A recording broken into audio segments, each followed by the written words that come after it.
Assalamualaikum warahmatullahi wabarakatuh. Shalom, Om Swastiastu, Namo Buddhaya, dan salam kebajikan bagi kita semua. Halo, perkenalkan nama saya Cindy Chandra dengan NPM 240637834, mahasiswi Magister Kenotariatan Fakultas Hukum Universitas Indonesia. Pada video kali ini, saya akan memaparkan hasil penelitian saya secara singkat mengenai sengketa gadai tanah adat dan peran notaris dalam menjamin kepastian hukum para pihak, studi kasus putusan Pengadilan Negeri Pariaman nomor 29/PDTG/2023/PNPMN. Gadai tanah adat merupakan salah satu bentuk transaksi yang hidup dan berkembang dalam praktik hukum adat masyarakat Indonesia yang didasarkan atas dasar rasa tolong-menolong. Dalam tradisi ini, tanah dijadikan sebagai objek jaminan dalam hubungan pinjam-meminjam yang dapat dilakukan atas dasar persetujuan masyarakat melalui musyawarah mufakat kaum adat. Menurut hukum adat yang berlaku, selama tanah tersebut belum dilakukan penebusan, maka tanah berada pada penerima gadai. Hal ini berbeda dengan ketentuan hukum nasional yang diatur melalui pasal 7 Perpu 56 tahun 1960 yang menyatakan bahwa tanah pertanian yang digadaikan selama 7 tahun atau lebih wajib dikembalikan kepada pemiliknya tanpa tebusan. Dalam praktiknya, gadai tanah adat ini dilakukan tanpa bukti tertulis yang memadai dan tidak melibatkan pejabat umum sehingga dapat menimbulkan sengketa dan ketidakpastian hukum bagi para pihak.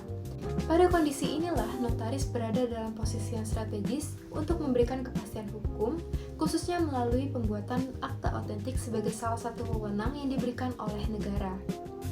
Dengan demikian, ada dua pembahasan yang akan saya bahas pada video kali ini, yaitu yang pertama, mengenai akibat hukum perjanjian gadai tanah adat terhadap kepastian para pihak, dan yang kedua, peran preventif notaris untuk mencegah sengketa serupa.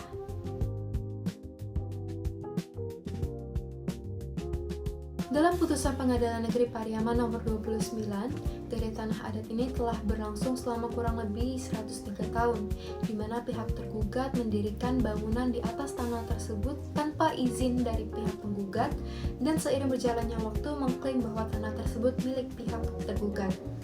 Mengetahui hal tersebut, maka pihak penggugat mengajukan gugatan perbuatan melawan hukum dan menuntut agar dilakukan pengosongan atas tanah tersebut.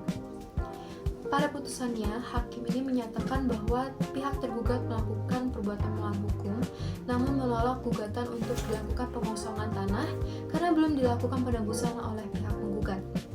Dengan demikian, terdapat pertentangan teoritis dan normatif, di mana satu sisi hakim mengakui sahnya surat gadai tahun 1920 yang masih berlaku karena belum ada penebusan, namun di sisi lain menyatakan bahwa tergugat melakukan perbuatan melawan hukum.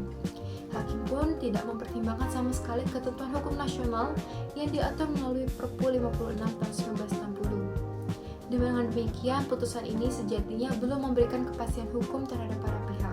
Pihak menggugat memang betul memperoleh kemenangan dalam hal status hukum, namun tidak memperoleh kepastian terkait kapan dan bagaimana mekanisme tebusan, serta kapan eksekusi tanah akan dilakukan.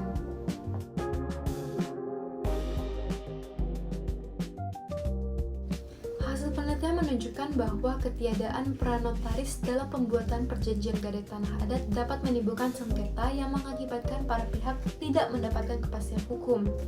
Notaris sebagai pejabat umum sejatinya dapat mengambil peran preventif dalam mencegah sengketa gadai tanah adat melalui 3 hal. Pertama, memastikan validitas subjek hukum melalui dokumen ranji yang dilegalisasi oleh Karapatan Adat Nagari. Yang kedua, yaitu menuangkan klausul ke dalam akta otentik yang memuat jangka waktu dan mekanisme perpanjangan, penyesuaian nilai untuk rasa keadilan, pendaftaran dan larangan sepihak, dan sebagainya. Dan yang ketiga, yaitu memberikan edukasi dan penyuluhan hukum terhadap masyarakat kaum adat, di mana gadai tidak dapat memindahkan hak milik kepada masyarakat hukum adat atau kepada pihak manapun. Demikian video singkat kali ini. Terima kasih.